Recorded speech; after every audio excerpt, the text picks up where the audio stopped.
నల్గొండ పట్టణం గొల్లగూడ ప్రాంతానికి చెందిన నాంపల్లి సునీత ఈరోజు ఉదయం 9 గంటల సమయంలో స్వర్గస్థులైనారు.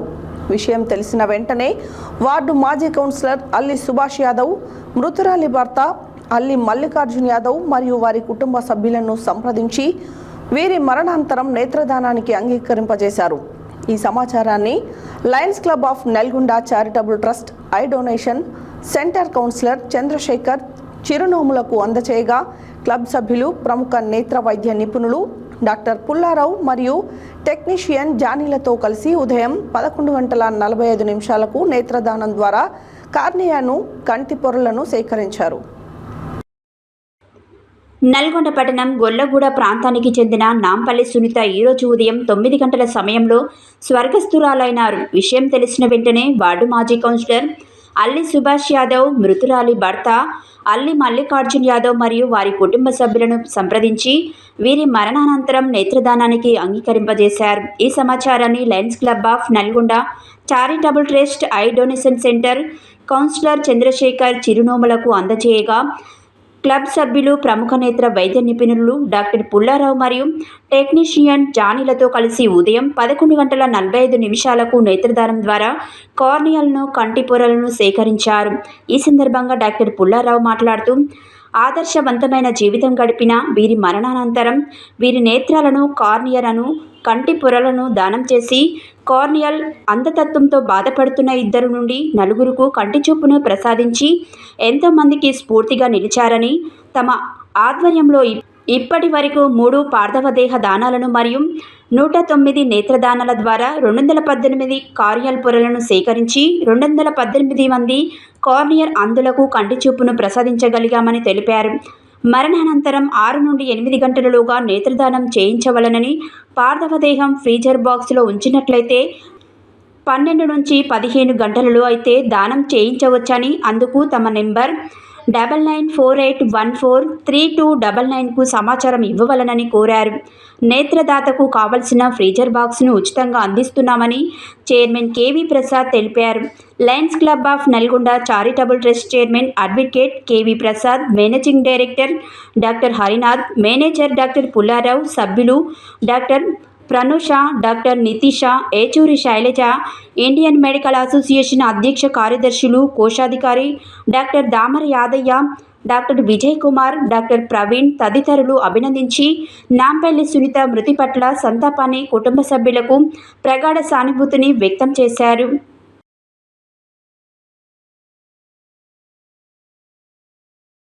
ఎందుకంటే వీళ్ళు ఈ కాలనీలో మరి గతంలో కౌన్సిలర్గా చేసిన సుభాష్ వాళ్ళ అమ్మగారు నిజంగా అంటే ఒక బాధాకరమైన సంఘటన, బాధాకరమైన విషయం ఈరోజు మీ ముందు మాట్లాడాలంటే కూడా నాకు బాధ అనిపిస్తుంది.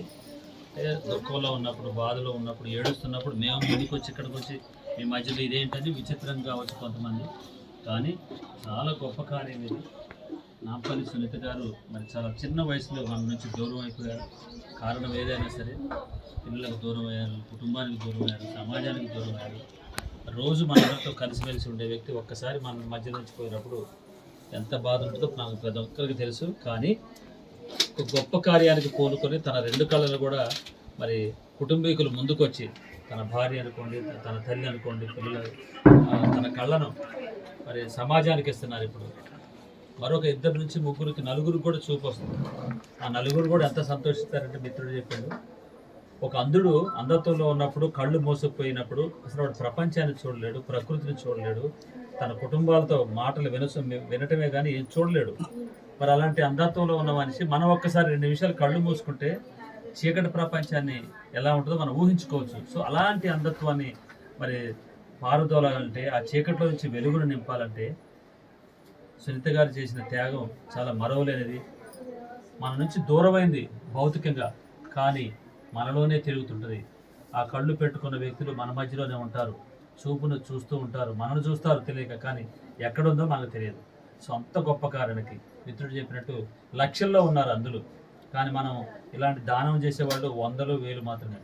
గర్వంగా చెబుతున్నాను, ఈ 6 నెలల్లో Lions Club of Nalgonda Charitable trust, Indian Medical association Nalgonda డాక్టర్ల బృందం, అలాగే ఇండియన్ రెడ్ క్రాస్ సొసైటీ సంస్థ నుంచి కూడా ఈ 6 నెలల్లో 109 అంటే ఇట్లాంటి 109 జతల కారుని అంటారు లేదా పొరను సేకరించడం, కేవలం మిత్రుల ద్వారా ఈ విషయాన్ని పంచుకోవటం, సమాచారాన్ని ఇవ్వటం, వాళ్ళు ముందుకు రావటం, మనకి ఫోన్ చేయటం, మా టీంకి వెళ్ళటం. సో 109 అంటే అర్థం చేసుకోండి, దాదాపు 218 మందికి చూపునిచ్చి మరి వాళ్ళు ఇప్పుడు సమాజంలో తిరుగుతున్నారు, ఏమాత్రం సందేహం లేదు. ఇంకా మనలో ఇంకా చైతన్యం రావాలి. సుభాష్ లాంటి వాళ్ళు, మల్లికార్జున లాంటి వాళ్ళు, మిత్రుడు కడిమిలు చేసిన బాబు లాంటి వాళ్ళు ముందుకు వచ్చే, వీరబాబు లాంటి వాళ్ళు ముందుకు వచ్చినట్టయితే ఖచ్చితంగా ఈ సమాచారం ప్రతి ఒక్క ఇంట్లో పోదు. ఎందుకంటే ఇవాళ రేపు వృద్ధాప్యంలో ఉన్నోళ్ళు, జబ్బులతో ఉన్నోళ్ళు, యాక్సిడెంట్ అయిన వాళ్ళు, ఆపరేషన్లప్పుడు కాంప్లికేషన్లు చనిపోతూనే ఉంటారు. చనిపోవాలని మన కోరిక కాదు, దురదృష్టం మనం వెంటాడినప్పుడు మన నుంచి దూరం అవుతారు. అలాంటి వాళ్ళు చనిపోయిన తర్వాత ఆ భూమిలో కలిసిపోకుండా దేహాలను కాలిపోకుండా బూడిదలో మరి మనకు ఉపయోగపడే వస్తువులు, అట్లీస్ట్ కళ్ళు మనకు ఉపయోగం ఇవ్వచ్చు. తర్వాత ఈ బాడీని నిన్నగాక మొన్న 95 సంవత్సరాల ఒక ముసలావిడ అనసూయమ్మ గారు ఆవిడ ముందుకు వచ్చారు. వాళ్ళంతటి వాళ్ళే, అయ్యా ఈ బాడీ ఇంకేమైనా ఉపయోగపడుద్ది అంటే ఖచ్చితంగా ఉపయోగపడుద్ది, మెడికల్ కాలేజ్కి స్టూడెంట్స్కి ఇవ్వడం జరిగినట్టు నేను నా ఆధ్వర్యంలో. సో ఈ మధ్యకాలంలో అట్లా 10 బాడీలు గవర్నమెంట్ మెడికల్ కాలేజ్లో విద్యార్థులు చదువుకోవాలంటే ఇలాంటి దేహాలు అవసరం అన్నట్టు. సో వాళ్ళు కళ్ళే కాదు దేహాన్ని కూడా ఇచ్చారు. సో ఇది ఎప్పుడు వస్తుందంటే సమాజంలో ఒక మంచి ఆలోచన ఉన్నప్పుడు, సమాజంలో మేము ఏముంది వేస్ట్ అయ్యేది మనం కూడా ఇస్తే బాగోలే అట్లా ప్రభావితం చేసినప్పుడు సో ఖచ్చితంగా మనందరం ముందుకొచ్చి అంధత్వాన్ని తొలగించడమే కాదు, ఇంకా సైంటిస్టులు, శాస్త్రజ్ఞులు ఇంకా కొత్త కనుక్కోవాలంటే ఇలాంటి ఉపయోగకరం. కాబట్టి ఈరోజు మీరు చేసిన సేవకు నిజంగా నేను చేతులెత్తి నమస్కరిస్తాను. ఖచ్చితంగా నాంపల్లి సునీత గారికి వారి ఆత్మకి మా తరపున శాంతి కలగాలని చెప్పేసి కోరుకుంటున్నాను. అలాగే మీ కుటుంబీకులకు మా యొక్క ప్రగాఢ సానుభూతిని కూడా తెలియజేస్తూ మాకు సమాచారం అందించిన మిత్రులు కూడా మరొకసారి నేను నమస్కారం తెలియజేస్తున్నాను. Thank you so much.